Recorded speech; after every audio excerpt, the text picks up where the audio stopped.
Namaste, everyone. I welcome you back to this yet another fulfilling, soul satisfying podcast with Suyash. Last podcast इतना successful गया था, students के लोगों के इतने डाउट्स थे, इवन मेरे खुद के फ्रेंड्स के इतने डाउट्स थे कि मैंने सोचा कि सेकंड पॉडकास्ट तो बनता है। और मैंने आपसे प्रॉमिस भी किया था कि हम सुयश को सेकंड पॉडकास्ट पर भी लेकर आएंगे। And finally Suyash has agreed. तो आज हम मिलने वाले हैं आदि सुयश से in this second podcast with him, जहां पर हम बात करेंगे कर्म के बारे में, जहां हम बात करेंगे भैरव बाबा के बारे में, जहां हम बात करेंगे माँ पार्वती, माँ गौरी, माँ आदि पराशक्ति के बारे में, जहां पर हम बात करेंगे साधना के बारे में। हम बात करेंगे कैसे साधना के पथ पर हम अग्रसर हो सकते हैं, कैसे साधना अपने जीवन में ला सकते हैं, कैसे अपने जीवन को, अपने सांस को साधना के साथ मिला सकते हैं, यूनाइट कर सकते हैं। साधना अलग से कोई प्रैक्टिस नहीं होती है। साधना आपके जीवन को जीने का तरीका ही है, और कैसे उस तरीके को अपनाना है, जीवन में लेकर आना है, ताकि लॉन्ग टर्म जो आपकी एंजाइटीज हैं उसको खत्म कर सके, फ्यूचर को लेके जो डर है उसे खत्म कर सके। आज हम ये सब डिस्कस करेंगे आदि सुयश के साथ। आदि सुयश मेरे स्पिरिचुअल मेंटोर भी हैं। मुझे पता है आप में से काफी लोगों के गुरु भी रहे होंगे। काफी कम एज है, बट नॉलेज का भंडार बहुत ज्यादा है, आप और मुझसे भी कहीं ज्यादा। क्योंकि उनकी नॉलेज किताबी नॉलेज नहीं है, सेल्फ एक्सपीरियंस्ड नॉलेज है। अपने खुद के अनुभव के बेसिस पे ये नॉलेज उन्होंने डेवलप की है। तो आइए स्वागत करते हैं आदि सुयश का इस पॉडकास्ट पर। और आज इस 1 घंटे के पॉडकास्ट में अपने सारे क्वेरीज, अपने सारे डाउट्स क्लियर करते हैं। साधना के बारे में, जीवन के बारे में, काल भैरव के बारे में, शिव के बारे में, माँ गौरी के बारे में कुछ ऐसी जानकारी हासिल करते हैं जिससे कि हम अपनी साधना को फेथफुल बना सकें, लॉयल बना सकें, अपनी साधना में डिसिप्लिन ला सकें। क्योंकि जब जिसकी साधना हम कर रहे हैं उनके बारे में हम जानने लगते हैं, जितना ज्यादा जानने लगते हैं उतनी ही ज्यादा डीप हमारी साधना होती चली जाती है। ये मेरा पर्सनल एक्सपीरियंस है। तो चलिए शुरू करते हैं आदि सुयश के साथ अपना पॉडकास्ट नंबर 2। आई होप आपको ये जर्नी अच्छी लगेगी। नमस्ते Suyash, welcome back to second podcast. आपका फर्स्ट पॉडकास्ट का एक्सपीरियंस कैसा रहा था सुयश हमारे साथ? हाँ, फर्स्ट पॉडकास्ट मुझे अच्छा लगा इसीलिए क्योंकि आपने जो क्वेश्चंस पूछे थे वो लोगों के लाइफ से बहुत ज़्यादा रिलेटेड थे। बहुत लोगों को इस चीज़ के बारे में क्वेरीज थी और इसीलिए लोग उस पॉडकास्ट, उस सेशन से ज़्यादा रिलेट कर पाए हम्म, और इसीलिए उनको पसंद भी आया। जी। क्योंकि अम, वो आपने वो क्वेश्चंस चुना जो लोगों के दिल में था। हम्म, तो आई थिंक पॉडकास्ट में इस तरह के सेशंस में सबसे इम्पॉर्टेंट होता है राइट क्वेश्चंस पूछना। हम्म, अभी जितने भी पॉडकास्ट आ रहे हैं यूट्यूब पे, मैं नाम नहीं लूँगा, उसमें क्वेश्चंस ढंग के नहीं होते हैं। इंटरव्यूअर को पता ही नहीं है कि क्या पूछना है, क्योंकि अब वो बस व्यूज़ के लिए करते हैं, हम्म, पॉपुलर होने के लिए। तो कुछ भी मसाले वाला क्वेश्चन पूछते हैं ना, जो फील होता है ऐसे कि चाय की टपरी पे कन्वर्सेशन हो रहा है। हम्म, आपने जो क्वेश्चन पूछा वो नेसेसरी क्वेश्चंस पूछा, जो साधकों के बहुत सारे साधकों के हृदय में था, तो मुझे वो पसंद आया। धन्यवाद, थैंक यू सो मच। मैंने वही क्वेश्चंस पूछे सुयश जो एज अ स्टूडेंट मैं फेस कर चुकी हूँ लाइफ में। जो अभी वैसे लाइफ, हर हर किसी के लाइफ में चैलेंजेस होते हैं, बट वही सेम चैलेंजेस हम सब डील कर रहे हैं। किसी के रीजंस अलग हैं। तो जो एक्सपीरियंस करते गए अब तक पिछले 7-8 साल में, जब से थोड़ा स्पिरिचुअल होश संभाला है कि क्या हो रहा है आसपास, उसी के बेसिस पे जो हम्म। question, जो सवाल मन में आया। और आप राइट प्लेटफॉर्म थे बिल्कुल सुयश मेरे लिए, क्योंकि जब मैं उन चीजों से गुजर रही थी तब आप ही के वीडियोस ने संभाला था। तो हम्म, तो I am very grateful to the universe कि finally I got the chance to ask those questions. कितने लोग हैं जिनको मौका ही नहीं मिलता इन सवालों के जवाब ढूंढने का। थैंक यू सो मच सुयश। तो आज हम आ, जी मुझे थैंक यू मत बोलिए, मैंने पहले भी आपको बताया। इनफैक्ट मुझे ग्रेटफुल होना चाहिए था इस चीज़ के लिए कि मैं किसी की हेल्प कर पाया। और हाँ, एक और चीज़ है कि आप अपने व्यूअर्स को बहुत अच्छी तरीके से जानते हैं कि उनको क्या प्रॉब्लम है, हम्म, उनके लाइफ में क्या प्रॉब्लम है। आपने उससे रिलेटेड क्वेश्चंस पूछा। हम्म, ये एक बहुत बड़ा प्लस पॉइंट है हम्म, किसी भी इंटरव्यूअर या किसी भी पॉडकास्ट के होस्ट के लिए। जी। सो यश, जैसे कि आज है संडे और कल हम्म। सैटरडे था, और मैंने लास्ट पॉडकास्ट में आपसे थोड़ा सा टच किया था पॉइंट भैरव बाबा के बारे में। हालांकि हम्म। हमने डिस्कस नहीं किया था, हमने ये सोचा था कि हम सेकंड पॉडकास्ट में हम ये बात डिस्कस करेंगे। अब हम्म। मुझे आपके साथ कुछ शेयर करना था। बात ये है कि मैंने ठीक आपको है। लास्ट पॉडकास्ट में भी कहा था, सभी को ये पता है कि कुछ कुछ महीने पहले, या हम बोल सकते हैं लास्ट ईयर ही, मैंने हम्म। माँ शक्ति के बारे में जानना समझना, उनकी तरफ मेरा इंक्लाइनेशन टुवर्ड्स हर स्टार्ट हुआ था। तो जब मैं उनके तरफ थोड़ा बढ़ना शुरू हुई, बढ़ते बढ़ते जब 6 महीने हुए, थोड़ी छोटी मोटी साधना मैंने स्टार्ट की। जब 6 महीने हुए, अचानक से मेरा इंक्लाइनेशन इंक्लाइनेशन नहीं कहूंगी, मैं कहूंगी कि धीरे धीरे भैरव बाबा के बारे में मुझे इंफॉर्मेशन अपने आप से मिलना स्टार्ट हुई। अपने आप से इन द सेंस, मैं किसी से बात कर रही हूँ तो कॉन्वर्जेशन में कहीं से भैरव बाबा आ जाते थे। मैं कुछ पढ़ रही हूँ ऑनलाइन तो कहीं से मैं पढ़ किसी और टॉपिक से रिलेटेड रही हूँ, अचानक से कहीं से कोई पॉपअप इंफॉर्मेशन होती है भैरव बाबा के बारे में। अब ऐसे तो हम बहुत सारी वीडियोस और बहुत कुछ देखते हैं, बट जरूरी नहीं है कि हम सभी टॉपिक्स में इंडल्ज हो जाएं। बट भैरव बाबा के बारे में जानने की उत्सुकता बढ़नी शुरू हुई धीरे धीरे। हालांकि मैं अभी भी ये कहूंगी मैं कुछ नहीं जानती उनके बारे में, बट कुछ क्लोजनेस महसूस कर रही हूँ पिछले कुछ महीने से। और कल सैटरडे था, तो मुझे बस हम्म। आपसे स्टार्टिंग में ये क्वेश्चन पूछना है कि अष्टमी तिथि या फिर सैटरडे, इसकी इम्पोर्टेंस क्या होती है, इसकी सिग्निफिकेंस क्या है? ठीक है। पिछले पॉडकास्ट में आपने लास्ट में क्वेश्चन किया था कि मंडे के ऊपर भी कुछ बता दीजिए। तो मैंने बताया था कि एक सर्टन डे होता है जी। आ, जो स्पेसिफिकली हम चुनते हैं ताकि बिना किसी लिमिटेशन के, दिल खोल के, समय निकाल के हम अपने इष्ट देव की पूजा कर सकें।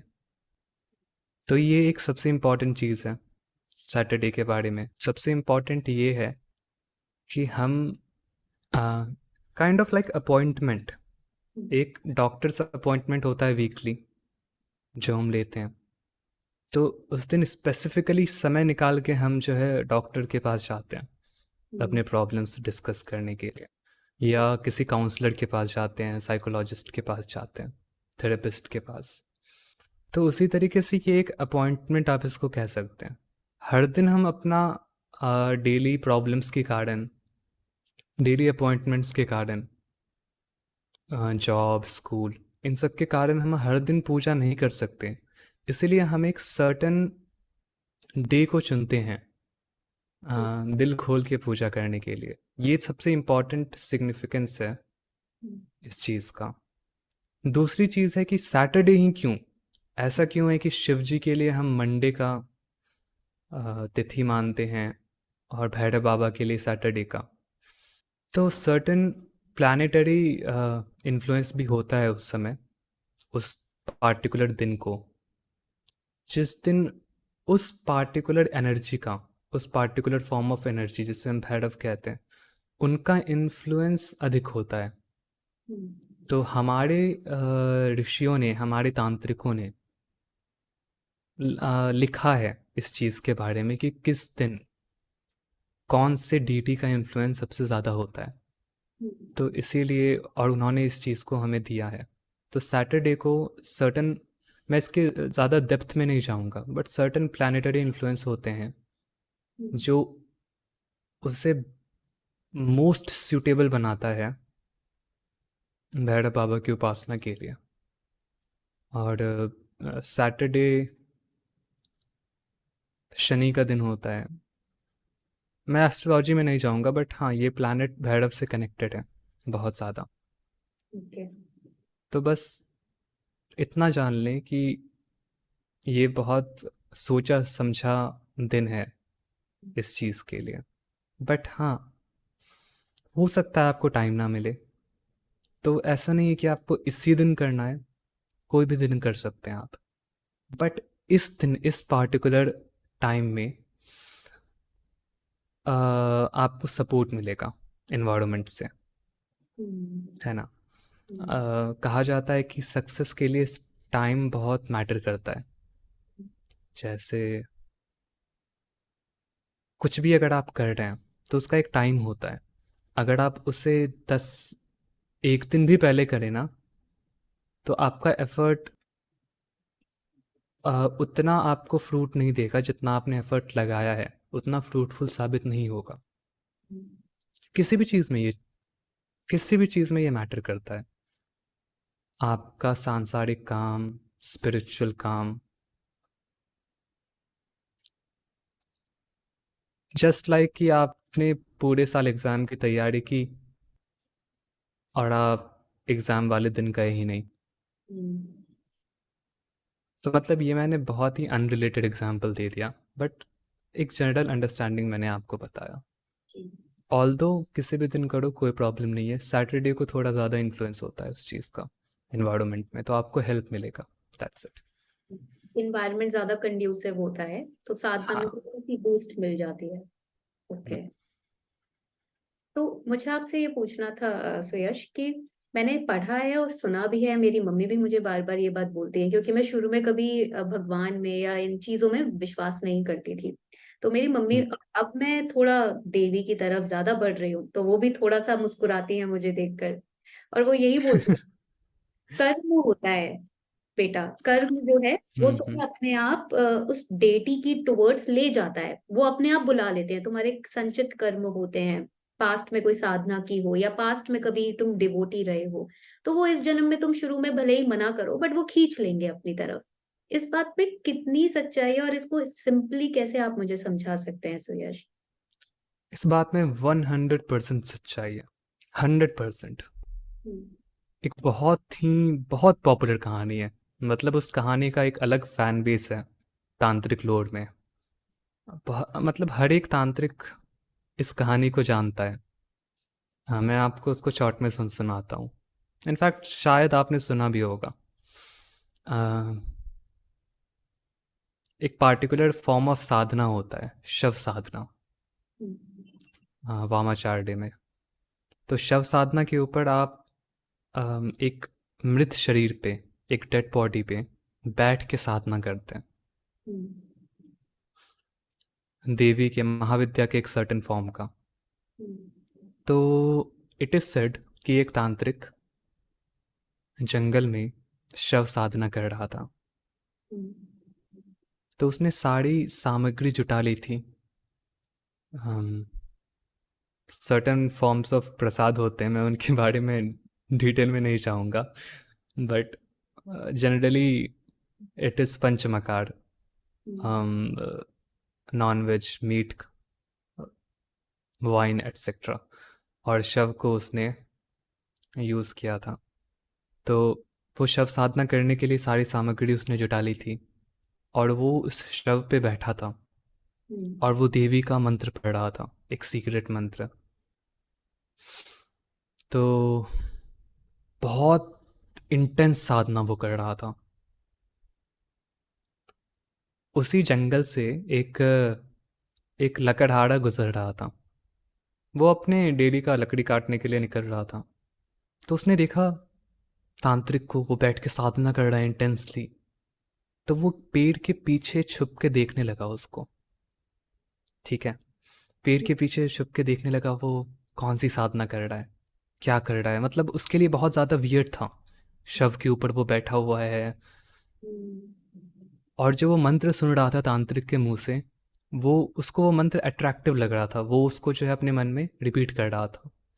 उसने अचानक देखा कि एक शेर आया जंगल से, और वो उस तांत्रिक को गले पे पकड़ के लेके घसीटते हुए चला गया। अच्छा। देख के वो इंसान हक्का बक्का रह गया, ये क्या हुआ।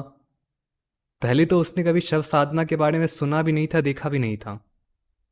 एंड सडनली आज उसने देखा कि एक इंसान मृत शरीर के ऊपर बैठ के साधना कर रहा है और उसे शेर लेके चला गया, तो बहुत डर गया। हम्म, लेकिन एक एक फीलिंग उसके हार्ट में जनरेट हुई हम्म, और वो अपने आप खींचा चला गया उस शव के पास। हम्म, मतलब कभी कभी होता है ना, जैसा आपने कहा कि एक इंक्लाइनेशन हुआ भैरव की तरफ, जी। तो वो वहां पे जाके शव के ऊपर बैठ गया। उसने कभी नहीं किया था, बट वो शव के ऊपर बैठ गया और वो वही मंत्र रिपीट करने लगा। हम्म, और उसी समय वहां भैरवी प्रकट हो गई, देवी। हम्म, 10 महाविद्या का जो फॉर्म था, जिसकी साधना वो तांत्रिक कर रहा था, तो वो देवी कहती है कि मांगो तुम्हें क्या चाहिए। हम्म, और वो इंसान, वो लकड़हारा,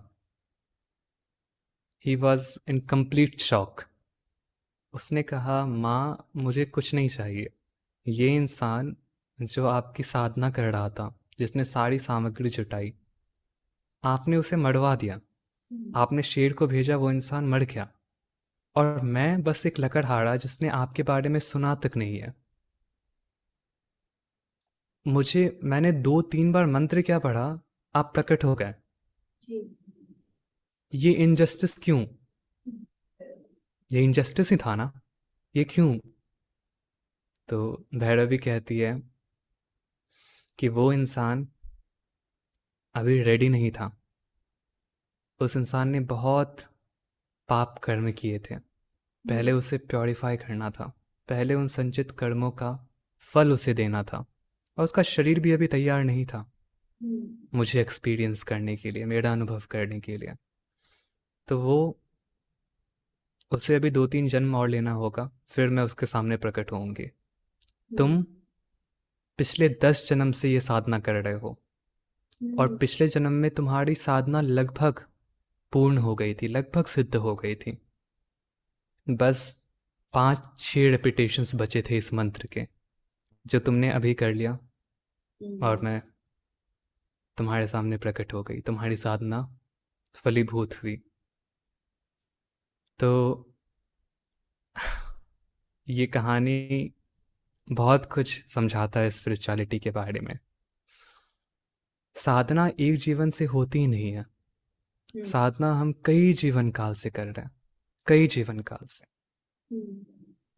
या हो सकता है नहीं भी कर रहे हैं, लेकिन यही अच्छी बात है ना कि आपको पता नहीं है कि आप कर रहे हैं या नहीं कर रहे हैं।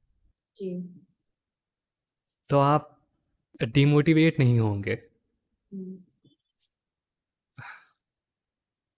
एंड एक और अच्छी चीज़ है, भगवान कृष्ण ने गीता में कहा था कि अगर आप साधना करते समय, अर्जुन ने उनसे पूछा कि उन योगियों का क्या होता है जो साधना करते करते मृत्यु को प्राप्त कर लेते हैं, वो मर जाते हैं, उनका क्या होता है।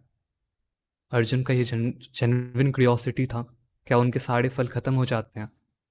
तो भगवान कृष्ण उनको कहते हैं कि वो फिर स्वर्ग जाते हैं, वो अपने कर्म का फल भोगते हैं, जो उन्होंने तपस्या किया उनका उनको फल मिलता है, अच्छा फल। और फिर वो धरती पर जन्म लेते हैं, और फिर वो वहीं से अपनी साधना वापस शुरू करते हैं जहां उन्होंने पास्ट लाइफ में छोड़ा था। अच्छा। उदाहरण, आप भैरव की साधना कर रहे हैं और आपने 1008 लगभग मान लेते हैं कि आपने 1008 बार उनके मंत्र का जाप किया, या 1008 दिनों तक किया, और आपको 30 साल तक करना है उदाहरण, और आपने 3 साल तक 1008 दिनों तक कर लिया, और आप मर गए उदाहरण, आप मृत्यु को प्राप्त हो जाते हैं, तो आपकी साधना वहीं से वापस शुरू होगी अगले जन्म में। और आपको जो है, आपका 3 साल हो गया होगा, अब आपको फुल साधना करने की आवश्यकता नहीं है, अब आप वहीं से वापस कंटिन्यू कर सकते हैं। अच्छा। तो अभी अगर आपको एक सर्टेन इंक्लाइनेशन होता है किसी भी डीटी की तरफ, तो इन मोस्ट केसेस अगर भैरव की तरफ हो रहा है तो बहुत अधिक चांस है कि आपने पिछले जन्म में भैरव की साधना की है। कितना इंटेंसली किया है ये मैं नहीं बता सकता अभी।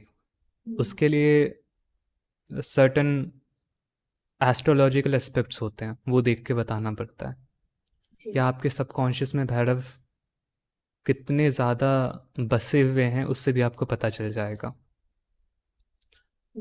लेकिन जो आपने क्वेश्चन किया कि क्या पिछले जन्म के कर्मों का पहले के कर्म का कोई इन्फ्लुएंस होता है, हाँ बहुत ज़्यादा होता है। तो ये एक चीज़ है।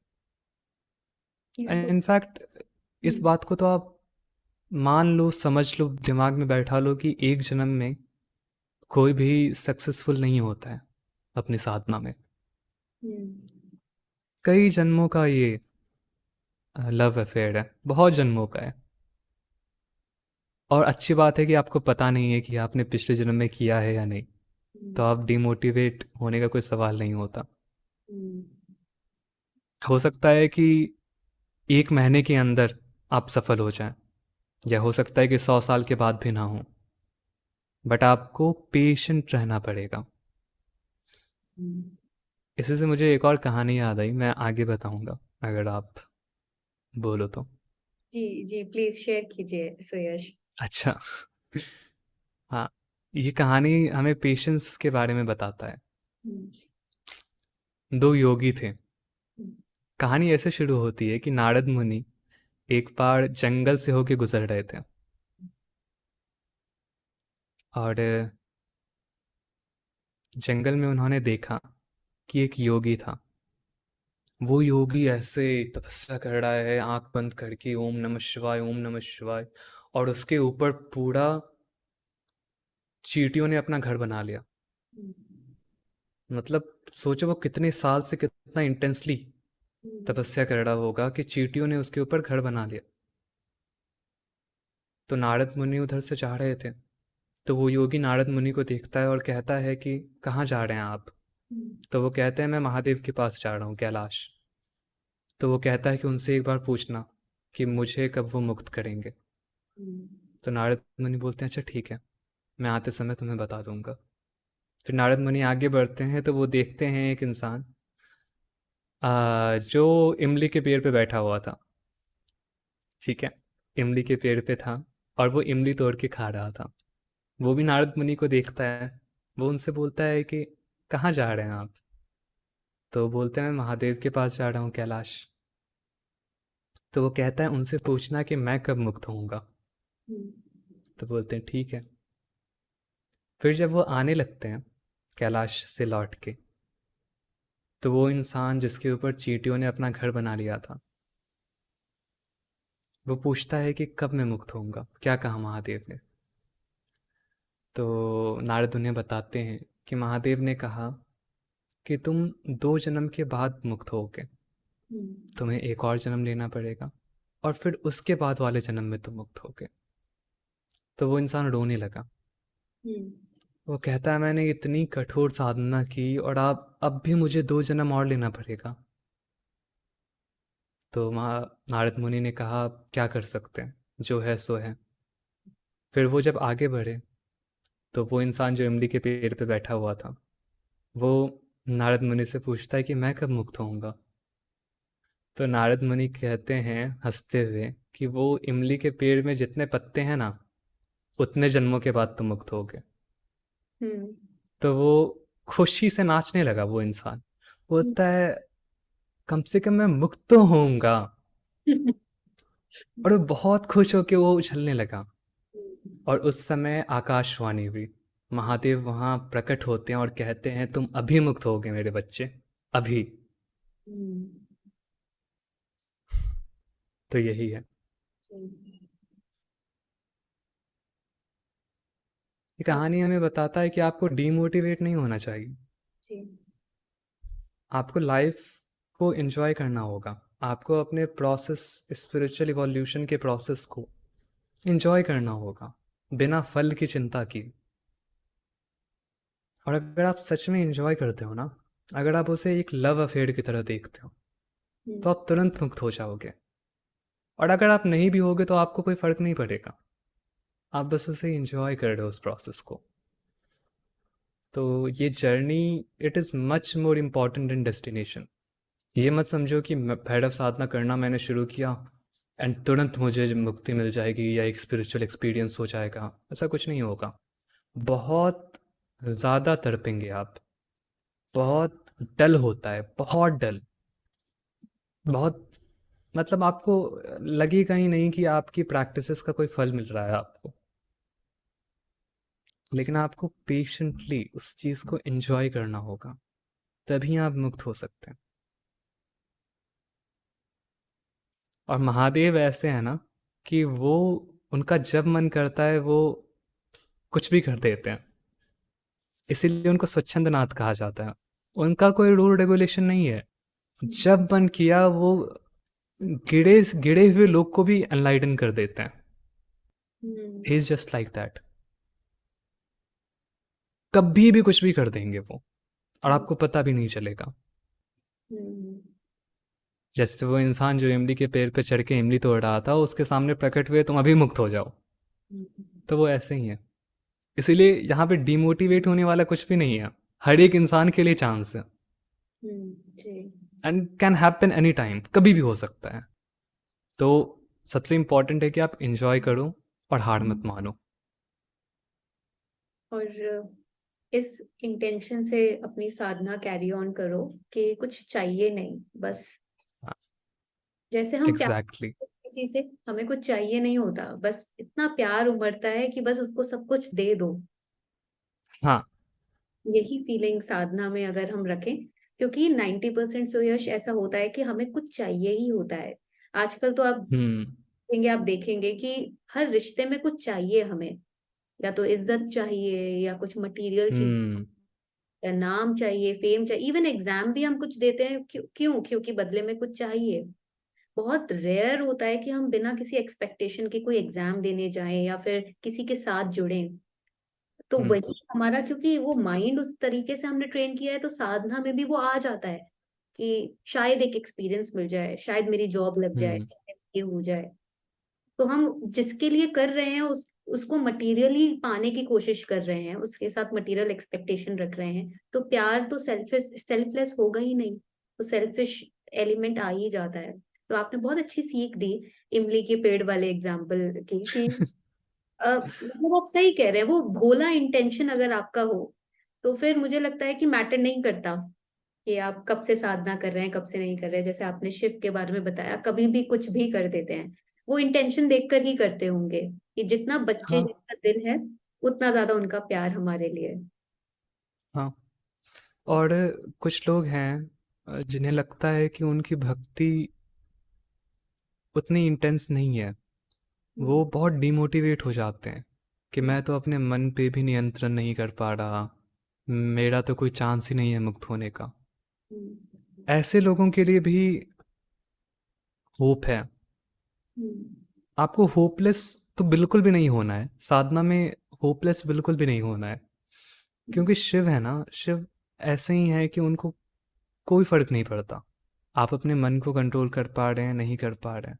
बस एक एक जेन्युइननेस होना चाहिए, एक ऑनेस्टी होना चाहिए, हिपोक्रेसी नहीं होना चाहिए। हम्म, अब दुनिया के सामने हिपोक्रेट बन के रहो, कोई बात नहीं, शिव के पास जाओ, एकदम ऑनेस्ट रहो, हम्म, दिल खोल के अपनी जो भी बोलना है वो बोलो।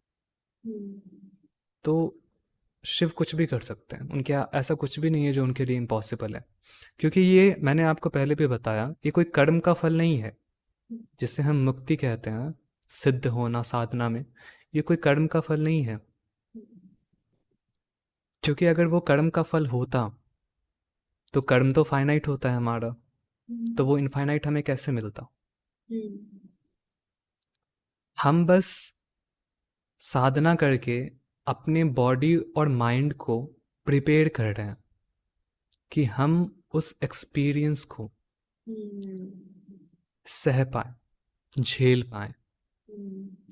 तो it is about being ready, हम बस अपने आप को तैयार कर रहे हैं। हम्म, वो एक्सपीरियंस तो हमारा ही है, वो तो हमारा ही सच है। हम्म। तो वो कभी भी हो सकता है, वो कल भी हो सकता है, या वो 1000 साल बाद भी हो सकता है। ऑटोबायोग्राफी ऑफ अ योगी किताब मैंने पढ़ी थी 2020 में, जिसमें परमहंस योगानंदा जी भी सेम एग्जैक्ट यही बात बोलते हैं कि ये जो क्रिया मेडिटेशन है जो हम सालों साल कर रहे हैं, हम अपने आप हम्म को, ये शरीर को तैयार कर रहे हैं उस एक सच को एक्सपीरियंस करने के लिए, उससे एक होने के लिए, क्योंकि अभी इस वक्त हमारी बॉडी रेडी नहीं है उस हम्म एक्सपीरियंस।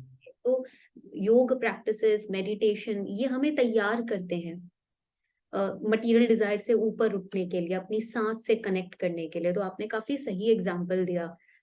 मुझे ये भी पूछना था आपसे सुयश कि जैसे अब हम्म स्टार्ट करती हूँ, मैं भैरव जी की तरफ चल रही हूँ, वो शिव ही हैं भैरव बाबा भी। हाँ। मुझे आपसे ये पूछना था कि आखिर भैरव बाबा है कौन, अगर हम उनकी साधना, क्योंकि मैं बस जान रही हूँ, मैं और जानना चाहती हूँ, क्योंकि अगर हम किसी की साधना करते हैं, किसी से मिलते हैं, जुड़ने की कोशिश करते हैं, जितना उसके बारे में समझ आता है, जानने लगते हैं, उतना जुड़ाव बढ़ता चला जाता है।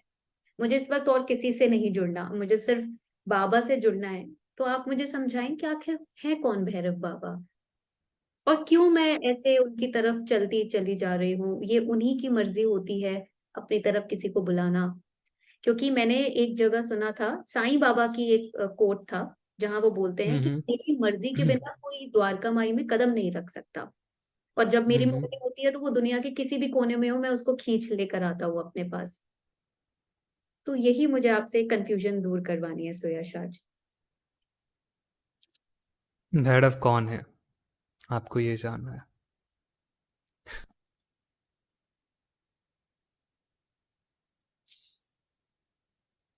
एक शास्त्र है जो मेरे हृदय के बहुत अधिक करीब है, विज्ञान भैरव तंत्र। आई थिंक वही स्क्रिप्चर था जिसके बाद मेरी आध्यात्मिक जर्नी सही मायने में शुरू हुई थी।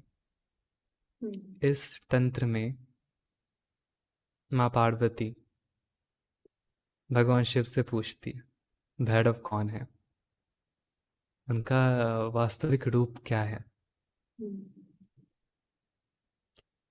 और शिव उन्हें 112 ध्यान की विधियां बताते हैं।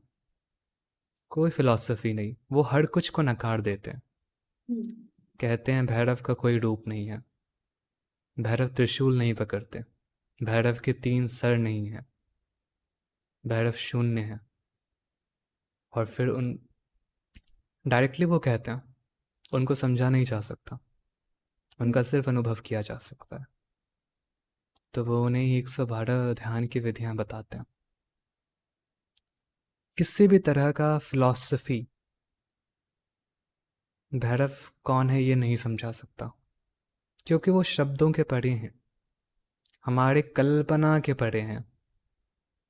हम हमारा माइंड कितना लिमिटेड है, हम सिर्फ थर्ड डायमेंशन में चीज़ों को परसीव कर सकते हैं, है ना। हम्म। हम सिर्फ ऑडियो या विजुअल्स में ही चीज़ों को परसीव कर सकते हैं।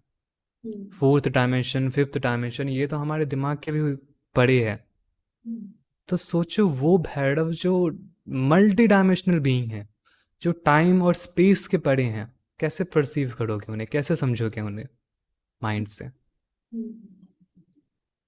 यहाँ मुझे और जितनी भी स्पिरिचुअल बीइंग्स हैं ना, स्पिरिचुअल टीचर हम्म। जिन्होंने इस सच के बारे में, भैरव के बारे में कुछ भी कहा है, हम्म। वो ये एक्सेप्ट करते हैं कि मैं जो भी बता रहा हूँ वो झूठ है, क्योंकि उनके बारे में कुछ बताया ही नहीं जा सकता।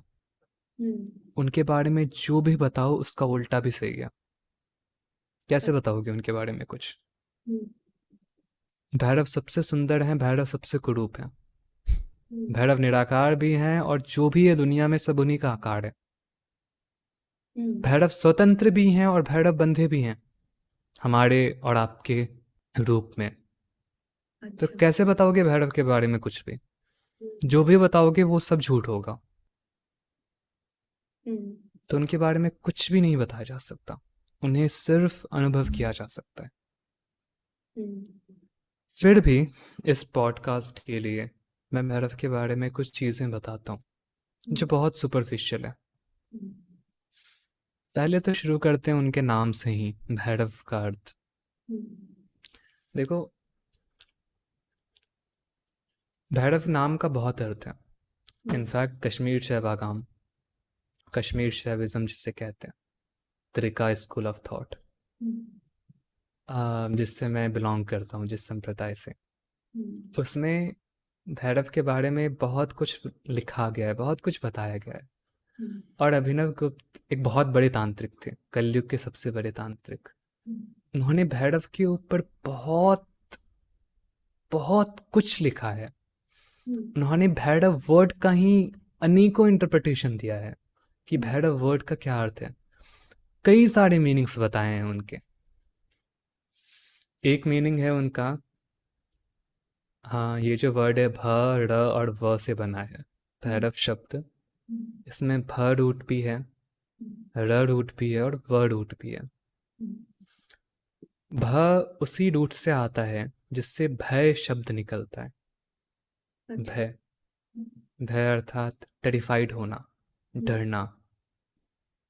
और र उसी रूट से निकलता है जिससे रोना शब्द निकलता है, अर्थात रोना, दुख में ट्रैप्ड महसूस करना। और वह मतलब ट्रांसेंड कराना। तो भैरव वो हैं जो हमें इस दुख से, इन कष्टों से, इन इन सब कुछ से मुक्त करते हैं, इन सब कुछ से ट्रांसेंड करा देते हैं।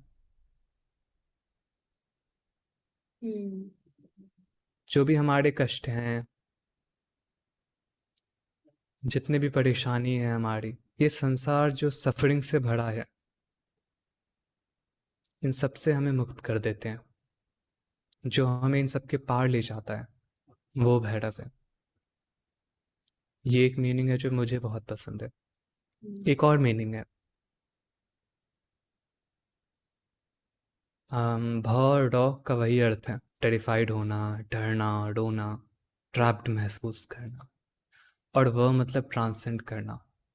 तो वो पुकार, वो दुख, वो आंसू जो हमें इन सब चीज़ों के ऊपर ले जाता है, वो भैरव है। मैं समझाता हूँ। कभी कभी जब संसार को हम लोग बहुत झेल लेते हैं, जब बहुत कष्ट होता है, तो एक पुकार निकलता है कि कब मुक्त होंगे। एक आंसू निकलता है, एक दिल में एक कचोट होता है, कब कब इस चक्र से मुक्ति मिलेगी। तो वो जो दहाड़, वो जो पुकार है, वो भैरव है। वो मुक्ति की पुकार,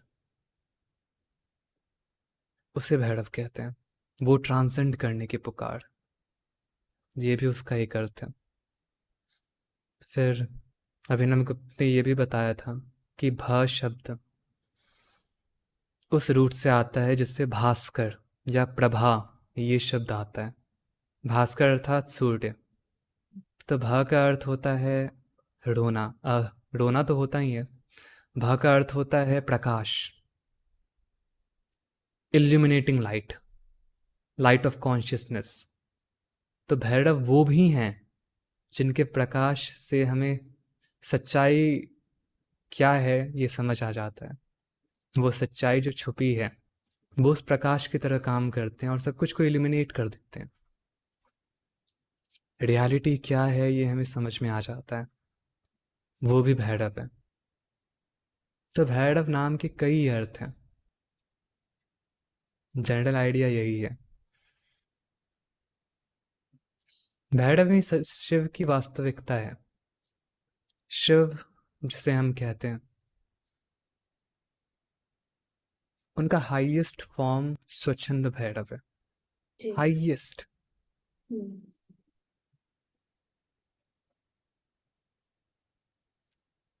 एक और मीनिंग है भैरव शब्द का, भ, र और व। भ, र और व ब्रह्मा, विष्णु और महेश को भी रिप्रेजेंट करता है। अच्छा। भ से ब्रह्मा, र से रुद्र, व से विष्णु। हम्म, तो क्रिएटर भी हैं, डिस्ट्रॉयर भी हैं, और सब इधर कुछ को मेंटेन भी करते हैं। बहुत अच्छी डेफिनेशन दी आपने सुयश, क्योंकि आपने जैसे समझाया कि जो सफरिंग्स की वजह से जो दर्द उठता है उससे ऊपर ले जा, हम्म, और बहुत इमोशनल हो गई मैं बस सुनकर इस डेफिनेशन को। थैंक यू सो मच, मतलब बहुत अच्छी डेफिनेशन थी। मुझे समझ आ रहा है क्योंकि तब मैं उनकी तरफ इंक्लाइंड होना शुरू हुई जब नहीं हो रहा था। कुछ चैलेंजेस ऐसे थे जो नहीं अकेले डील नहीं कर पा रही थी, और किसी इंसान की मदद भी नहीं ले पा रही थी ऊपर उठने के लिए उनसे। अ, तभी उसी वक्त शक्ति के बारे में समझ आने लगा, सुनने लगी। भैरव बाबा तक की जो जर्नी है वो वैष्णो देवी जब मैं गई थी उसके बाद स्टार्ट होती है। और थोड़ा सा इमोशनल हो रही हूँ क्योंकि उन्होंने काफी मदद की है, माँ ने काफी मदद की है। और अब भैरव बाबा के पाथ पर चल रही हूँ तो थोड़ा सा ऐसा लग रहा है कि अकेली नहीं हूँ। फीलिंग आती है सुयश, मैं एक्सपीरियंस नहीं, मैं एक्सपीरियंस बता नहीं सकती किसी को, बट हाँ मैं पर्सनली फील कर रही हूँ कि अकेला महसूस नहीं होता। लगता है कि झेल लेंगे, जो भी होगा फेस कर लेंगे। मुझे ये पूछना था आपसे सुयश, मेरा सेकंड क्वेश्चन ये था कि ये भैरव बाबा की मर्जी होती है जब वो किसी को अपनी तरफ बुलाते हैं, या फिर हम ही रास्ते ढूंढ रहे हैं सफरिंग से ऊपर उठने के लिए? क्योंकि मेरे अंदर भी ईगो का ये क्वेश्चन आ जाता है, मैं कर रही हूँ ये साधना की तरफ अग्रसर, मैं हो रही हूँ, मैंने पढ़ा भैरव बाबा के बारे में। बट मेरी मम्मी मुझे बोलती है बार बार कि नहीं बेटा, जब उनको जिसको बुलाना होता है जिस पल पर वो उसे खींच ही लेते हैं, फिर तुम मना कर ही नहीं सकते। सच है, सच है। ये चीज़ फंडामेंटल ट्रूथ है, ये फंडामेंटल ट्रूथ। जी। जिस इंसान को वो नहीं बुलाना चाहते हैं ना, वो कभी नहीं जा सकता उनकी तरफ, कभी भी नहीं। आज सारे शास्त्र, सारे मंत्र सब इंटरनेट पे अवेलेबल है। जी। जितने भी बुक्स आज एग्जिस्ट करते हैं और पब्लिश्ड हैं, वो हर बुक इंटरनेट पे अवेलेबल है, ट्रांसलेशन के साथ। जी। बट जो लोग आध्यात्मिक हैं उनकी संख्या और कम ही हो रही है। जी। हम्म। पहले सारे शास्त्र भी उपलब्ध नहीं थे, हम्म। लोगों को गुरु ढूंढना पड़ता था, हम्म। उनसे सीखना पड़ता था। आज हर कुछ अवेलेबल है, हर एक इंसान के पास फ़ोन है, और एक क्लिक दूर है बस वो स्क्रिप्चर, वो मंत्र, वो साधना की पद्धति। लेकिन तब भी जो लोग इस साधना को कर रहे हैं और जो इसमें सफल हो रहे हैं, सफल होने की बात ही छोड़ देते हैं, जो बस कर रहे हैं, उनकी संख्या पहले से बहुत कम है, जी। सब कुछ होते हुए भी। तो वो उन्हीं की मर्जी है ना। जी। बिना उनके आज्ञा के आपके पास सब कुछ होते हुए भी आप कुछ भी नहीं कर सकते। हम्म। मेरे दिमाग में एक इमेज आया, हम्म। हम एक बड़े से गड्ढे में गिरे हुए हैं और हम्म। हमारे जस्ट बगल में एक सीढ़ी है, हम्म। बांस की बनी हुई सीढ़ी जिस पे हम चढ़ के गड्ढे से निकल सकते हैं। जी। लेकिन हम ऐसे हैं कि उस सीढ़ी की लकड़ियों को तोड़ के हम आग जला के सेक रहे हैं। हम्म। हम्म। आज जो लोग फ़ोन का प्रयोग कर रहे हैं, इंटरनेट का प्रयोग कर रहे हैं, हम्म। किस चीज़ के लिए प्रयोग कर रहे हैं? अपने टाइम को वेस्ट करने के लिए, अपने आप को और बंधन में रखने के लिए। हम्म। तो वही कर रहे हैं ना हम, बगल में सीढ़ी है और उसको हम क्या कर रहे हैं, तोड़ के आग सेक रहे हैं। हम्म। बिना उनके इच्छा के कुछ भी नहीं हो सकता। हम्म। पहली बात तो आप जन्म भी लेते हो हाँ। उन्हीं की इच्छा से। हम्म। आपकी इच्छा नहीं थी, आपसे किसी ने नहीं पूछा था कि आपको जन्म लेना है या नहीं। हम्म। तो आप ये कैसे सोच रहे हो कि मैं जो भी कर रहा हूँ अपनी इच्छा से कर रहा हूँ? नहीं। बिल्कुल सब उन्हीं की इच्छा बिल्कुल है ना? करेक्ट सुयश। जैसे कि मुझे आपसे पूछना था ये जो, तो मैं ये मानकर चलूं जो कि मैं बहुत स्ट्रांगली अभी फील कर रही हूँ कि अगर ये प्रॉब्लम लाइफ में आई भी है, जिनसे ऊपर उठने हुँ, के लिए मैं इस पाथ पर चलने के लिए रेडी हुई हूँ, ये प्रॉब्लम भी उन्हीं की मर्जी से आई, क्योंकि अगर ये नज नहीं हाँ, आया होता तो मैं अपनी दुनिया में खोई हुई थी। हाँ। जी। हम्म। हर कुछ वही करते हैं, इस चीज़ का जितना जल्दी हम एहसास कर सकें, उतना जल्दी हम मुक्त होंगे। बिल्कुल। हम्म। 3 तरह के बंधन होते हैं। जब हम भैरव बाबा के बारे में बात कर रहे हैं, तो ये समझना बहुत आवश्यक है कि 3 तरह के बंधन होते हैं, हम्म। जो आपको बाँध के रखते हैं। हम्म। संस्कृत टर्मिनोलॉजी में अगर मैं जाऊँ, तो उन्हें अणवमल, मायामल और कर्ममल कहते हैं। हम्म। इन्हें मल कहा जाता है क्योंकि ये आपके कॉन्शियसनेस की इम्प्योरिटीज़ हैं। हम्म। ये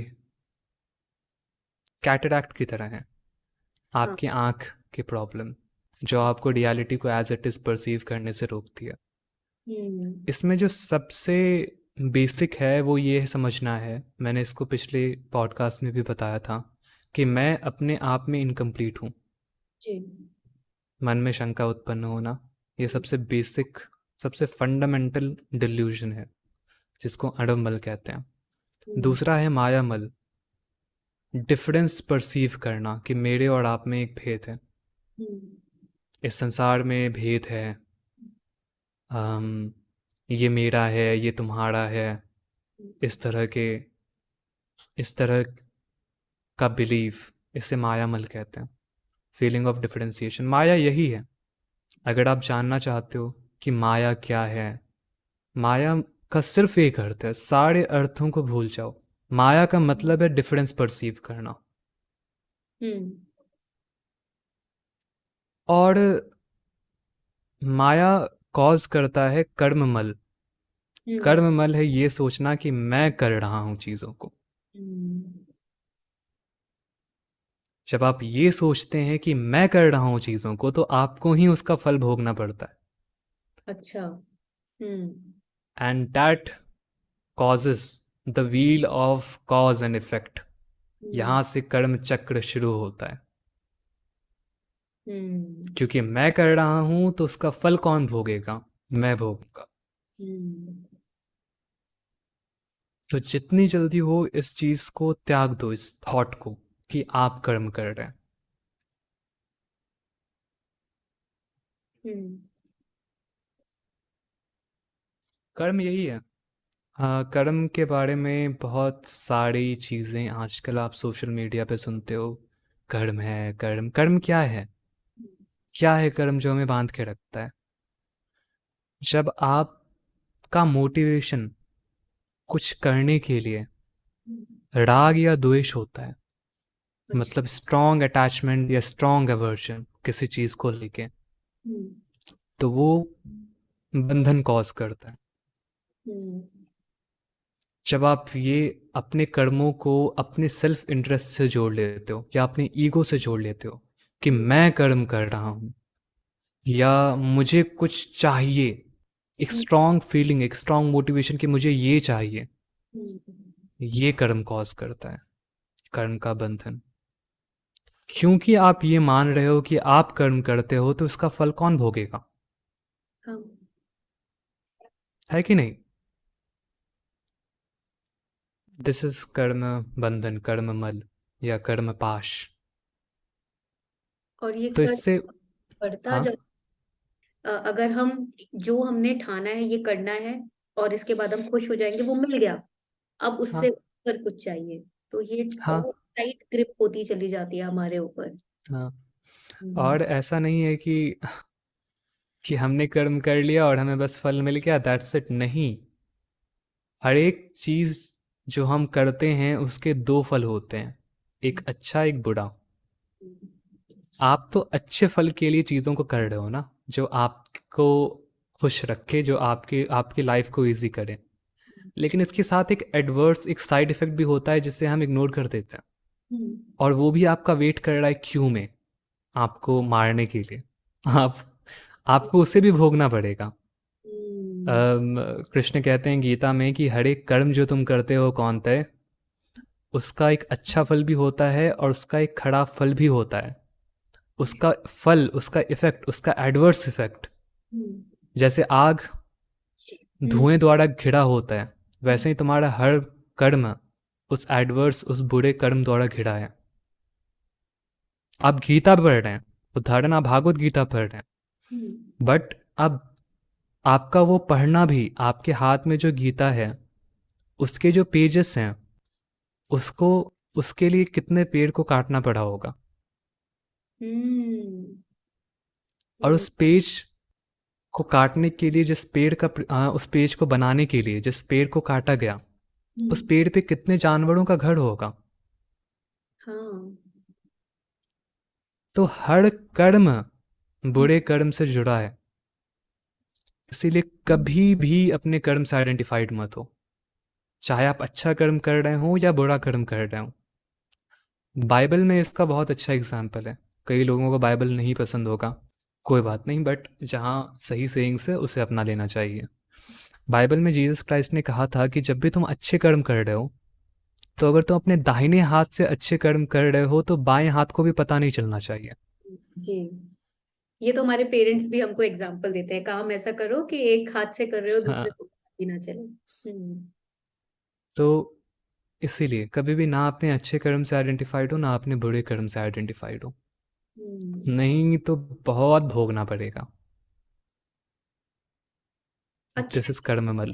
अच्छे कर्म से भी आइडेंटिफाई नहीं करना, क्योंकि मैंने देखा हाँ। है कि लोग अन्न दान करते हैं या फिर कुछ हम्म। भागवत कथा भी करवा रहे हैं, तो उसका भी फिर प्रचार रहता है कि हमने भागवत कथा करवाई, हाँ।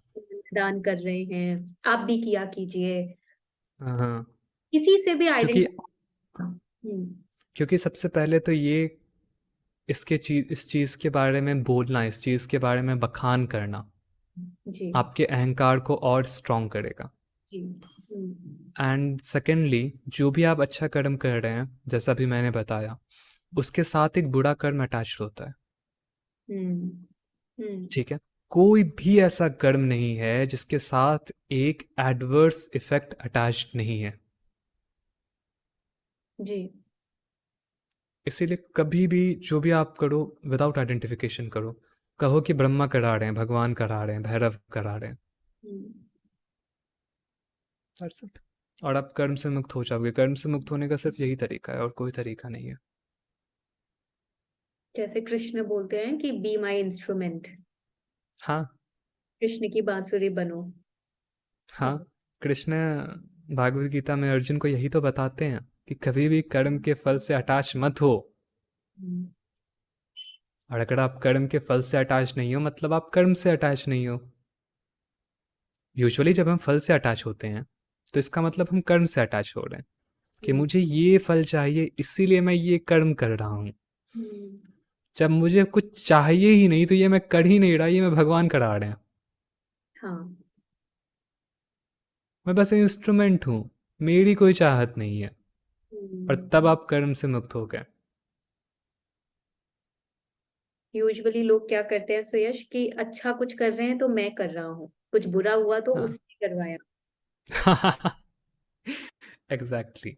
हम ये तो कहते हैं कि मेरे साथ ही क्यों हुआ इतना बुरा, बट आखिरी बार आपने ये कब पूछा कि मेरे साथ ही इतना अच्छा क्यों हुआ। बिल्कुल, बिल्कुल। हम्म, कुछ नाइव लोग ये बोल देंगे कि मेरे साथ कुछ अच्छा हुआ ही नहीं। हाँ, तुम जो सांस ले रहे हो वो क्या है? हम्म, तुम्हें अस्थमा नहीं है, तुम्हें कैंसर नहीं है, वो क्या है? हम्म, वो- तुम्हारे पास अभी इंटरनेट कनेक्शन है, तुम हम्म, इस वीडियो को सुन रहे हो, तुम्हारे पास फोन है, हम्म, वो क्या है? बिल्कुल, आप कभी देखते ही नहीं है कि आपके पास कितनी सारी सुविधाएं हैं, कितना कुछ आपके लाइफ में अच्छा घटित हो, और आप सिर्फ नेगेटिव पे ध्यान देते हो और कहते हो कि मेरे साथ ही क्यों। जी, ये डिप्रेशन का लीडिंग कॉज है, नेगेटिव पे फोकस करना। हाँ, मेरे साथ इतना कुछ बुरा हुआ। आखिरी बार तुमने कब देखा कि तुम्हारे साथ अच्छा कितना कुछ हुआ? बिल्कुल। हम सोशल मीडिया स्क्रॉल करते हैं हम्म, और सोशल मीडिया पे तो लोग सिर्फ अपने अच्छे मोमेंट्स को ही डालेंगे ना।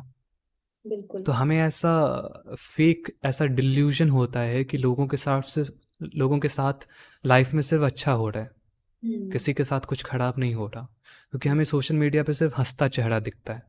हम्म, लेकिन इंसान को ये नहीं पता कि वो स्माइल लेते समय से चीज़ बोलते हैं, फेक स्माइल सेल्फी लेते समय। हम्म, करेक्ट। वो एक दिखावा है।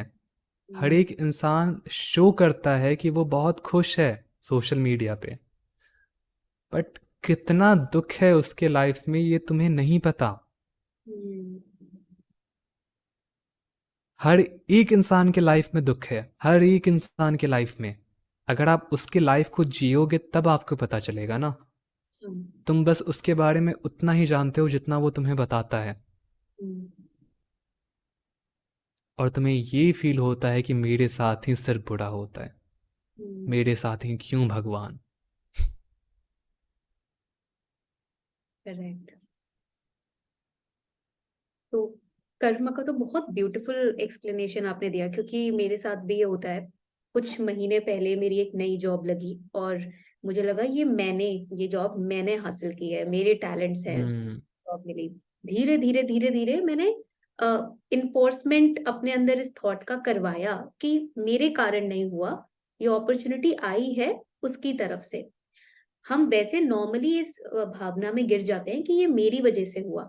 वहां से निकाल कर लाने के लिए भी खुद को एफर्ट्स चाहिए होते हैं, जो मैंने पिछले 3 महीने में लगाने की कोशिश की। फिर मैं आपके चैनल के अक्रॉस आती हूँ बार बार, ज्ञान योग, कर्म मार्ग, ये सब वीडियोस देख देख कर खुद को वापस से याद दिलाया कि ना ये मेरी वजह से हुआ, ना कहीं मैं गई थी इस अपॉर्चुनिटी के लिए, ये भेजी भी गई है मेरे पास और ये मुझसे काम करवाया भी जा रहा है उस एक की मर्जी की वजह से। अगर इस तरीके की सोच लोग इंकलकेट करना शुरू करें, मुझे लगता है आधी से ज्यादा प्रॉब्लम तो यही डिप्रेशन और एंजाइटी की खत्म हो जाएगी। क्योंकि एंजाइटी आती एग्जैक्टली। जब हम अपने आप को हर चीज का कर्ता धर्ता मानने लग जाते हैं। हमें करना है, एग्जैक्टली। के बारे में हमें सोचना है, आज भी हमें ही संभालना है, पास्ट में भी जो हुआ वो हमारी वजह से ही हुआ। तो बहुत अच्छी और बहुत स्मूथ अंडरस्टैंडिंग मुझे मिली आज आपसे बात करके।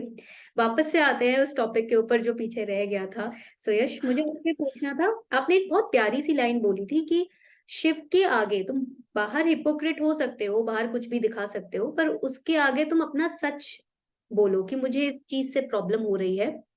साधना करने से पहले ये चीजें हैं जो मुझे रोक रही हैं, ये मेरी इच्छाएं हैं, ये मेरी सफरिंग्स हैं, उसके सामने सच बोलो, सच कहो। तो कैस आप मुझे ये समझाएं, जैसे कि एक बिगिनर है, वो साधना शुरू कर रहा है बाबा की या माँ की, कैसे अपने आप को सच सच उनके सामने प्रेजेंट करे? क्या वो जानते नहीं है ऑलरेडी कि अब तक क्या हुआ है हमारी लाइफ में, अभी हम क्या सोच रहे हैं? हम अपने आप को सच, अपने सच को उनके सामने उजागर कैसे करें? और कैसे उनसे बात करें, कैसे उनसे बात करना शुरू करें, उस पाथ पे अग्रसर कैसे हों अगर हम एक बिगिनर हैं?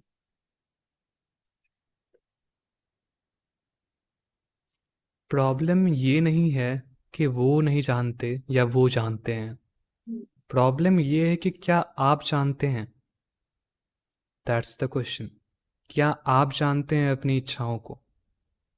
क्या आप जानते हैं कि आपके साथ क्या घटित हो रहा है? ये प्रॉब्लम है। हम जानते ही नहीं कि हमें क्या चाहिए। बहुत इजी होता है ये बताना कि भगवान आप तो सब जानते हैं, आपके सामने मैं क्या बोलूं। हम्म, एक बार बोल के तो देखो। हमें लगता है कि हमें जॉब चाहिए, उदाहरण। हमें हम्म, लगता है कि हमें यूपीएससी निकालना है। नहीं, आपको अपने पेरेंट्स को खुश करना है। आपको फ्रीडम चाहिए। आपको इस गिल्ट से निकलना है कि मैं बड़ा हो गया हूँ लेकिन मैं अभी तक कमाता नहीं हूँ। हम्म, तुम्हें नहीं पता है कि तुम्हें क्या चाहिए। That is the problem. हम एक काउंसलर के पास जाते हैं हम्म, या एक साइकोथेरेपिस्ट के पास जाते हैं। हम्म, और वो हमसे कहते हैं, वो हमसे क्वेश्चन पूछते हैं, बताओ अपने बारे में, बताओ क्या प्रॉब्लम है, ये बताओ। और उसके सामने हम दिल खोल के बात करते हैं, और उसी से 50 to 70% प्रॉब्लम ठीक हो जाता है। हम्म, क्योंकि जो चीज़ों को हमने सप्रेस करके रखा है, कभी किसी को नहीं बताया है, हम्म, वो हम किसी के साथ ओपनली शेयर कर रहे हैं। और हम्म, इसी से बहुत सारे सप्रेशंस, बहुत सारी चीज़ें क्लियर हो जाती है हम्म, कि हमें क्या चाहिए लाइफ में, हम क्यों कर रहे हैं, हम क्या कर रहे हैं। हम्म, एक एक रीज़न ये भी था हर घर में एक मूर्ति रखने का, कि तुम उस मूर्ति के सामने ओपनली बोलो कि तुम्हें क्या चाहिए। हम्म, इसीलिए ना इंडिया में कभी डिप्रेशन या इस तरह की चीज़ें नहीं होती थी, क्योंकि हम्म, हम भगवान के सामने ओपनली शेयर करते थे। हम्म, वो हमारा टॉक थेरेपी हो जाता था वहीं पे। हम्म, तो हम भगवान से सच बोल रहे हैं, इसीलिए नहीं कि भगवान को नहीं पता है हमारे बारे में, हम्म, बल्कि इसीलिए क्योंकि हम ये देखना चाह रहे हैं कि क्या हमें पता है, क्या हम डिल्यूजन में हैं या ट्रूथ में हैं। ये रीज़न है इसके पीछे, उनके सामने सच बोलने का, उनके सामने ऑनेस्ट रहने का। क्योंकि हमने इतने सारे मास्क पहन लिए हैं दुनिया के सामने कि हम खुद अपना रियल चेहरा भूल गए हैं।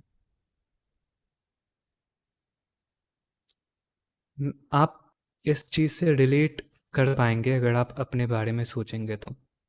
हम्म, आप 10 लोग के पास 10 तरह से बिहेव करते हैं, जी, कहीं भी आप अपना ऑथेंटिक सेल्फ नहीं है, क्योंकि हमें बचपन से ही यही सिखाया जाता है, हम्म, अपने इमोशंस को, अपने रियल थॉट को सप्रेस करना।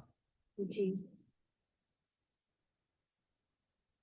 हमेशा शक्ल पे स्माइल रखो, हम्म, हाँ हमेशा पोलाइटली बात करो, ब्ला ब्ला ब्ला। तो हम लोगों ने इतने इतने सारे मास्क पहन के रखे हैं हम लोगों ने कि हम अपना रियल चेहरा ही भूल गए हैं। हाँ, तो भगवान के सामने ऑनेस्ट रहने का हम्म, ये एक बहुत बड़ा कारण है, हम्म, ताकि हम अपने मनोवृत्ति को समझें। जो भी चीज़ें हम लोगों ने सप्रेस करके रखा है अपने अंदर, हम्म, वो बाहर आए, हम्म, हमारा रियल चेहरा क्या है वो हमें दिखे। इसीलिए हम इसीलिए कहा जाता है कि शिव के सामने हमेशा ऑनेस्ट रहो। आपके अंदर अगर गुस्सा है तो उसे बाहर निकालो, फ्रस्ट्रेशन है तो वो बाहर निकालो। दुनिया के सामने पोलाइट बन के रहो, क्योंकि दुनिया आपको जज करती है, भगवान आपको जज नहीं करते। ये अब्राहमिक गॉड है जो आपको जज करते हैं, जो अच्छी तरीके से बिहेव करेगा उसे स्वर्ग में डालेंगे, जो हम्म, खराब तरह से बिहेव करेगा उसको नर्क में डालेंगे। यहाँ ऐसा कुछ भी नहीं होता। अगर आप उस तरीके से बिहेव कर रहे हो जो आप नहीं हो, हम्म, अगर आपको हर हमेशा एक मास्क पहन के रखना पड़ रहा है, तो आप ऑलरेडी हेल में हो। हम्म, तो यहाँ पे सबसे बेस्ट कोर्स ऑफ एक्शन है कि आप ऑनेस्ट रहो, हम्म, क्योंकि जब तक आप एक्सेप्ट नहीं करोगे कि आप में प्रॉब्लम है, हम्म, तब तक आप उसे सुधारोगे कैसे। Make sense? समझ में आ रहा है? जी, दूसरी बात है कि ऐसा हमारे शास्त्रों में लिखा हुआ है कि भैरव ऑनेस्टी पसंद करते हैं, अच्छा। वो हिपोक्रिट्स को हेट करते हैं, दिखावटी लोगों को। और कैसे हम दिखावटी हो सकते हैं उनके सामने? कुछ लोग हैं जो ये कहेंगे कि मैं भैरव की साधना इसीलिए कर रहा हूँ क्योंकि मुझे भैरव बाबा से प्रेम है, मैं मुक्त होना चाहता हूँ, हम्म, ऑल सॉर्ट्स ऑफ थिंग्स। लेकिन रियलिटी ये है कि उन्हें उससे कुछ चाहिए। उन्हें लगता है कि हम मैनिपुलेट कर लेंगे उनको भी, जैसे इंसानों को कर। हाँ, और ये वो अनकॉन्शियसली कर रहे हैं, ऐसा नहीं है कि लोग मैनिपुलेटर्स हैं। हाँ, उन्होंने इस हैबिट को अनकॉन्शियसली अडाप्ट कर लिया है, लोगों को मैनिपुलेट करने की आदत। अच्छा। वो खुद से झूठ बोलते हैं और उन्हें लगता है कि वो दूसरों से झूठ बोल रहे हैं। हम्म, उन्हें लगता है कि वो दूसरों से सच बोल रहे हैं, लेकिन वो दूसरों से भी झूठ बोल रहे हैं और वो खुद से भी झूठ बोल रहे हैं। हम्म। हम्म। तो स्पिरिचुअल बात में ऐसे बहुत सारे ईमेल्स आते हैं मुझे कि मुझे ये चाहिए, मुझे दुनिया से विरक्ति हो गई है, मुझे समाधि प्राप्त करना है, मुझे भगवान से एक होना है। नहीं, नहीं होना है आपको। आपको सिद्धि चाहिए, या आपको कोई सर्टेन फल चाहिए, या आपको पीस ऑफ माइंड चाहिए, या आपकी लाइफ इतनी उलझ गई है कि आप उसे सुलझा नहीं पा रहे हो और आपको भगवान से वो चाहिए। हम्म। तो ऐसे बहुत सारी तरह के लोग हैं जिन्हें खुद नहीं पता कि उन्हें क्या चाहिए, हम्म। और वो लोगों को मैनिपुलेट करते हैं अनकॉन्शियसली। हम्म। तो ऐसे लोगों को भैरव हेट करते हैं। अच्छा। हम्म। बी ऑनेस्ट, हम्म। उसमें कुछ करने की आवश्यकता नहीं है। ऑनेस्टी बस अपने रियल सेल्फ में आना है। हम्म। झूठ बोलने में एफर्ट लगता है, ऑनेस्टी में कोई एफर्ट नहीं लगता। हम्म। तो बस वो जो आप हो उसे शो करने में क्या प्रॉब्लम है? हम्म। वो तो नेचुरली होना चाहिए ना। मेकअप करने में टाइम लगता है, जो हम्म। आपका रियल चेहरा है वो तो वैसे ही सबके सामने है। जी। तो हम्म। इसमें कुछ करने की आवश्यकता नहीं है। Just be as you are. कोई आपको जज नहीं कर रहा, क्योंकि आप सिर्फ भगवान को बता रहे हो ये सारी चीज़ें। हम्म। हाँ, दुनिया के सामने आप एक्ट करो कि आप बहुत बड़े भक्त हो, या आप बहुत बड़े स्पिरिचुअल पर्सन हो। जो करना है करो, that is of the least concern. लेकिन जब भगवान के पास जाओ ना, आप जैसे हो वैसे अपने आप को शो करो। हम्म। क्योंकि अगर आप नहीं करते हो, कहा जाता है ना, डॉक्टर से और टीचर से झूठ नहीं बोलना चाहिए। भगवान आपके डॉक्टर भी हैं और आपके टीचर भी। हाँ। व्हाट अ ठीक है, ब्यूटीफुल एग्जांपल। Yes, correct. हम हील तो होने वो आपके, हाँ, हम्म। वो आपके इस कैटरैक्ट को भी ठीक कर रहे हैं और हम्म। आपको सिखा भी रहे हैं जो सच आपको नहीं पता। हम्म। तो उनसे झूठ बोल के कहाँ जाओगे? और ये सबसे पहली बात है कि इंसान को इस डायलॉग को, जो वो बोलते हैं कि भगवान आपको सब कुछ पता है, आपसे क्या छिपाना, ये बोल के जो इस चीज़ से बच जाते हैं अपने रियलिटी को एक्सप्रेस करने से, अपने मन के विचारों को एक्सप्रेस करने से, इस चीज़ को सबसे पहले त्यागना होगा। कभी हम्म। भी जब आप भगवान की पूजा करो तो ये मत बोलना कि भगवान आपको सब कुछ ऑलरेडी पता है। हम्म। जो आपके मन में है उसको एग्जैक्टली बताओ। ठीक है जी। अच्छे से वर्ड्स में पुट करो, जैसे वो आपके थेरेपिस्ट हैं। हाँ जी। सबसे पहला रोल ये है ऑनेस्ट रहने का।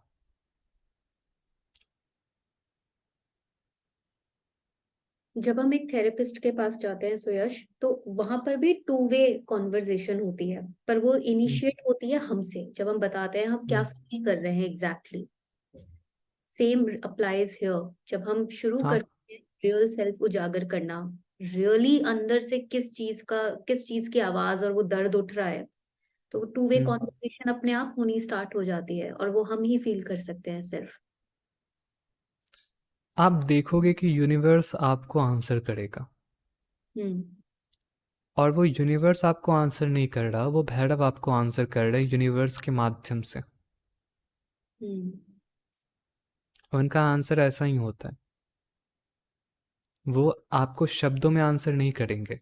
शब्द बहुत सीमित हैं। हाँ। शब्द तो एक पूरी डिक्शनरी में ही समाप्त हो जाती है।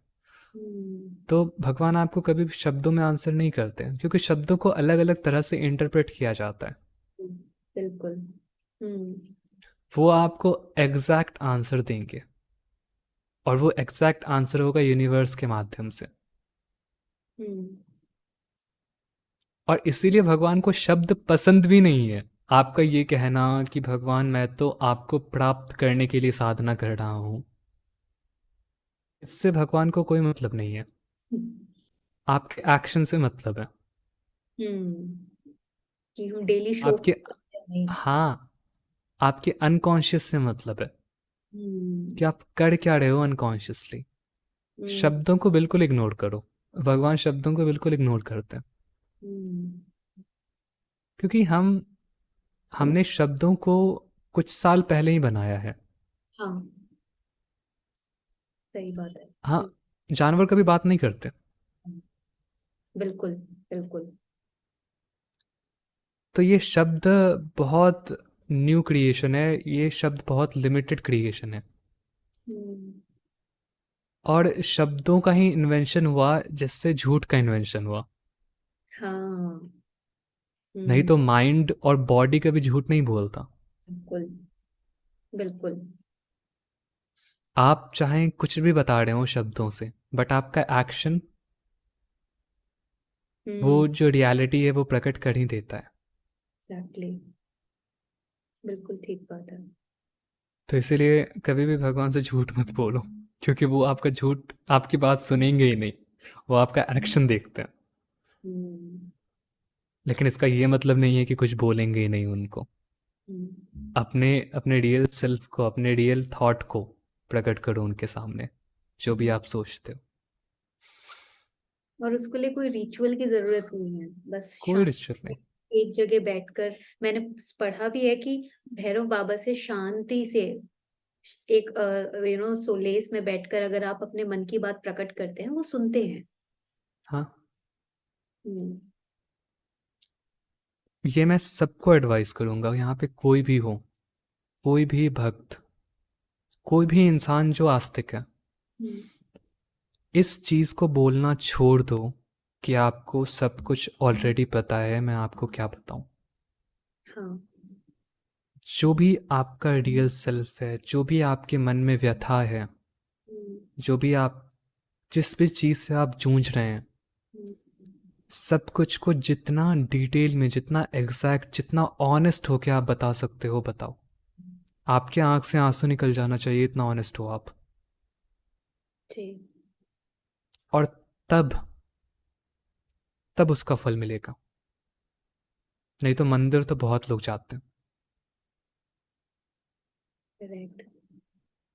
आज का पॉडकास्ट बहुत fulfilling, yet again another fulfilling podcast. So Yash, uh, मेरी सारी शंकाएं ऐसे खत्म हो जाती हैं, एंड मुझे लगता है मेरे थ्रू व्यूअर्स की भी जो भी डाउट्स हैं वो खत्म हो जाते हैं। खैर, ऐसा आई तो डू होप सो। ऐसा तो नहीं है खैर कि यही इतने ही डाउट्स थे। आई एम मतलब I am ready for infinite podcast with you. So Yash, question है, मैं आपको पूरे पूरे दिन यहाँ पर इन्वॉल्व रख सकती हूँ, बट हम इसको पार्ट्स में ही डिवाइड करेंगे। मेरे अंदर, मैंने आपको लास्ट टाइम भी आपके साथ शेयर किया था कि भैरव बाबा के प्रति काफी क्वेश्चंस उमड़ रहे थे, और उनका थोड़ा उनके बारे में जानना मेरे लिए काफी जरूरी था। ऑन दी एंडिंग नोट सुयश, मैं पूछना चाहती हूँ, बस एक लास्ट डाउट था। भैरव बाबा को बहुत फियर्स, बहुत उग्र माना जाता है। इसका मतलब क्या है कि वो बहुत जल्दी नाराज हो जाते हैं या बहुत गुस्से वाले हैं, कि कैसे उनको अप्रोच करें?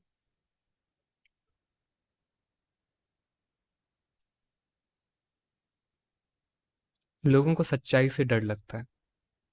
हम्म, एक सेइंग है, एक कोट, कि हम्म, जब हम बच्चे होते हैं तो हमें अंधकार से डर लगता है, हम्म, जब हम बड़े हो जाते हैं तो हमें प्रकाश से डर लगता है, हम्म, रियलिटी में आने से। हम्म, भैरव नेकेड रियलिटी है, बिल्कुल ऑनेस्ट, कोई भी शुगर कोटिंग नहीं। हम्म, वो एज इट इज़ हैं, जो रियलिटी है सब कुछ को एज इट इज़ शो करना। कोई हिपोक्रेसी नहीं है भैरव में। वो आपको, एग्जाम्पल, आपको तैरना नहीं आता हम्म, तो वो आपको जो है बैठ के तैरना सिखाएंगे नहीं, वो आपको सिर्फ फेंक देंगे पानी में, जाओ तैरो, जहाँ तुम डूबने लगोगे तुमको बचा लूंगा। इसीलिए लोगों को भैरव से डर लगता है, क्योंकि लोगों को सल्यूशन नहीं चाहिए, उनको सोलेस चाहिए। भैरव सल्यूशन देते हैं। प्रॉब्लम है सॉल्व करूं, मैं यहाँ पे तुम्हारा काउंसलर बन के नहीं बैठा हूँ। हम्म, लेकिन सच में लोगों को प्रॉब्लम सॉल्व नहीं करना है, उनको विक्टिम फील करना है। उसमें एक आनंद है, उसमें एक कंफर्ट है विक्टिम फील करने में, कि चलो मैं तो बस विक्टिम हूँ, मुझे एक्शन लेने की आवश्यकता नहीं है, मेरे साथ किसी ने गलत किया है।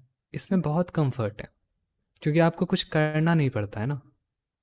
आप एक्सक्यूज़ दे सकते हो कि मैं तो लाइफ में इसीलिए सफल नहीं हुआ क्योंकि मेरे साथ ये घटना घट गई।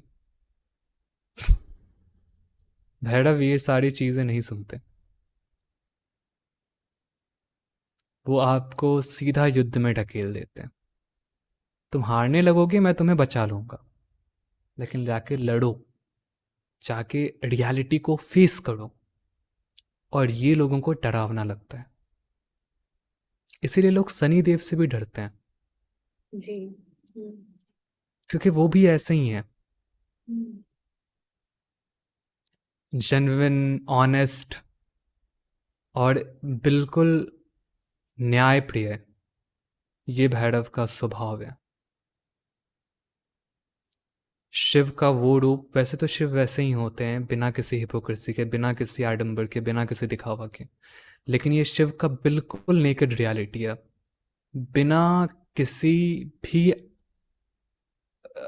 शुगर कोटिंग के, बिना, मतलब बस सत्य।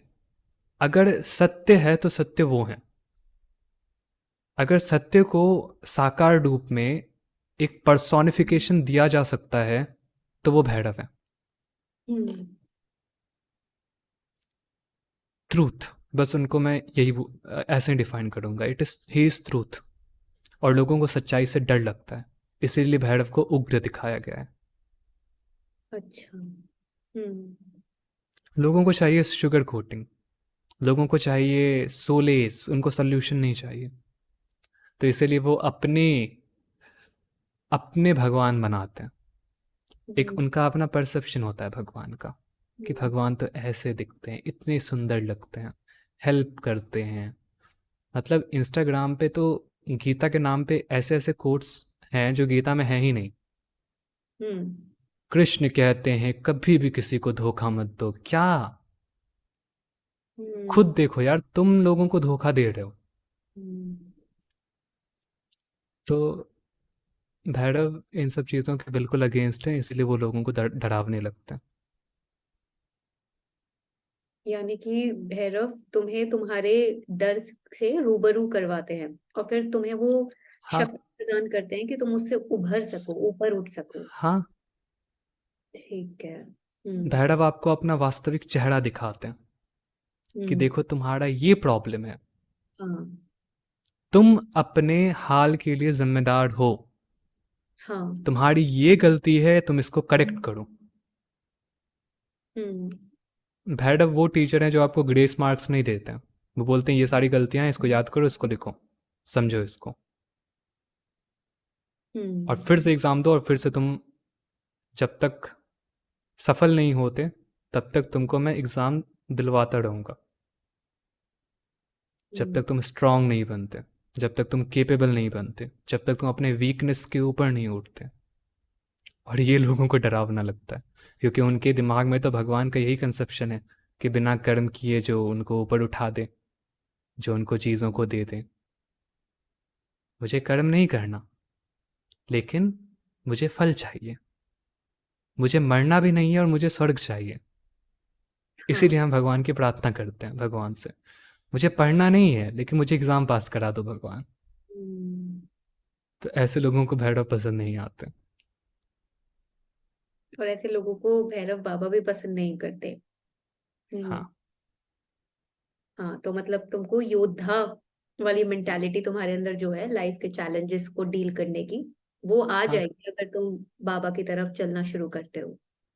हाँ, अगर आप उनके उनके स्ट्रिक्ट, उनके हार्शनेस को सह पाओ। अच्छा। हाँ, क्योंकि वो शुगर कोट नहीं करते, वो आपको, जब भैरव की हम उपासना शुरू करते हैं ना, तो मैं अपनी भी बात बताता हूँ। जी। हाँ, मैं स्पेसिफिक चीज़ों में मैं नहीं चाहूँगा, बट आपको ऐसा फील होगा कि आपकी लाइफ और हेल होते जा रही है। हम्म। प्रॉब्लम्स हो रहे हैं लाइफ में, बहुत सारी प्रॉब्लम्स आ रही है, अननेसेसरी प्रॉब्लम्स आ रहे हैं, चीज़ें बिगड़ रही हैं। हम्म। बट करते रहो, करते रहो, करते रहो, तो आपको पता चलेगा आप पहले से मच बेटर स्टेट में हो। हम्म। पहले से आप स्ट्रांग हो, पहले से आप ज़्यादा क्लैरिटी में हो, ज़्यादा सच्चाई में हो, रियल क्या है वो आपको पता चल गया है। तो वो उनका यही तरीका है, हम्म। आपको पानी में फेंक देना और अब हाथ पैर मार के तैरना सीखो। हम्म। तो और ऐसे हैं भैरव देवता। ये मैंने एक्सपीरियंस किया है सुयश, उनके इवन लाइफ में आने से पहले। अ, हम्म। अभी कुछ टाइम से उनको जानना शुरू किया है, और उससे पहले से जैसे आप बता रहे हैं ना कि काफी ऐसे एक्सपीरियंसेस हुए हैं हार्श, कि मुझे फिर मैं अपने आप को पिछले 4 साल पहले वाली अर्पिता को देखती हूँ और अभी वाली को देखती हूँ। काफी स्टार्क डिफरेंसेस हैं। वो तो टूट कर किसी कोने में रो रही होती है अभी बैठकर। और ये है कि नहीं, मतलब उठना है नेक्स्ट डे, अपने हम्म। को याद करना है और नाम लेकर आगे आज का दिन उस उन्हीं के भरोसे और चलना है, स्ट्रांगली चलना है, कोने में बैठ के कहीं रोना नहीं है, उतना ही मेहनत करनी है, उतना ही काम करना है। तो ये काफी स्टार्क डिफरेंसेस आए हैं, और आपने जैसे बोला रियलिटी दिखा देते हैं वो। ये भी समझ आया है, काफी अटैचमेंट रिलेटेड इश्यूज मेरे सामने आए हैं। समझ आया है कि मेरी गलती थी, मैं अटैच्ड थी, मेरी हम्म। गलती थी। प्रॉब्लम यहीं से शुरू हुई है, मैं सोर्स हूँ प्रॉब्लम की। पहले मैं ये एक्सेप्ट नहीं करती थी, पहले मैं दूसरे पे डाला करती थी, तुमने मेरे साथ। हम्म। आज मैं खुद को समझाती हूँ कि गलती यहीं से स्टार्ट हुई है, यहीं सॉल्व करनी है, कहीं बाहर नहीं जाना, किसी की कोई गलती नहीं है। और फिर उनका ऐसे आना होता है, तो कहीं ना कहीं मुझे वो रिलेटेबिलिटी दिख रही है। जी।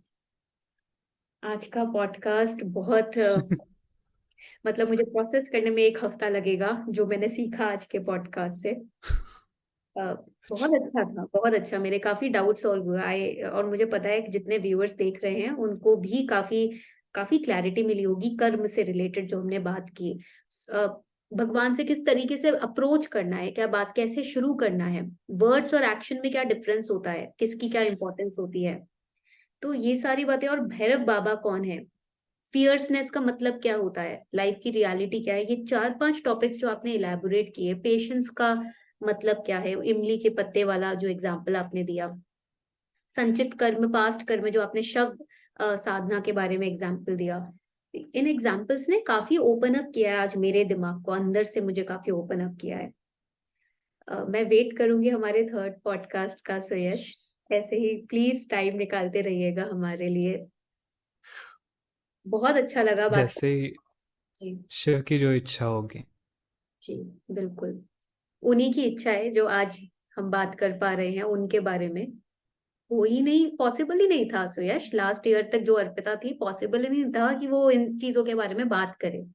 आज जो मैं क्वेश्चंस पूछ रही हूँ, मैं खुद शॉक्ड हूँ, सरप्राइज्ड हूँ कि मैं ये क्वेश्चन पूछ भी कैसे रही हूँ। समझ ही नहीं आ रहा कि इतना वहां तक मेरी सोच जा क्यों रही है। इंस्ट्रूमेंट बनना हम दोनों का मतलब मुझे लगता है अभी पर्पस है, और हम वो बन रहे हैं। काफी अच्छा लगा आज मुझे आपसे बात करके, काफी अंडरस्टैंडिंग हो रही है लाइफ से रिलेटेड। थैंक यू भोले बाबा कि हम लोगों को निमित्त बनाया कि हम इन चीजों के बारे में बात कर सकें, लोगों तक इन चीजों को पहुंचा सकें। जितने भी डाउट्स इस पॉडकास्ट के बाद सुयश आते हैं लोगों के, बच्चों के स्पेशली, मैं उन सभी डाउट्स को कलेक्ट करके रखूंगी, और हमारे नेक्स्ट पॉडकास्ट के लिए मैं आपको फिर से अप्रोच जरूर करूंगी सुयश। ठीक है। जय Bhole Shankar. Thank you Suyash, thank you Bhole Baba जय कि भोले शंकर। हम यहाँ पर हैं। शुभ थैंक रात्रि आप सबको। यू। रात्रि सुयश।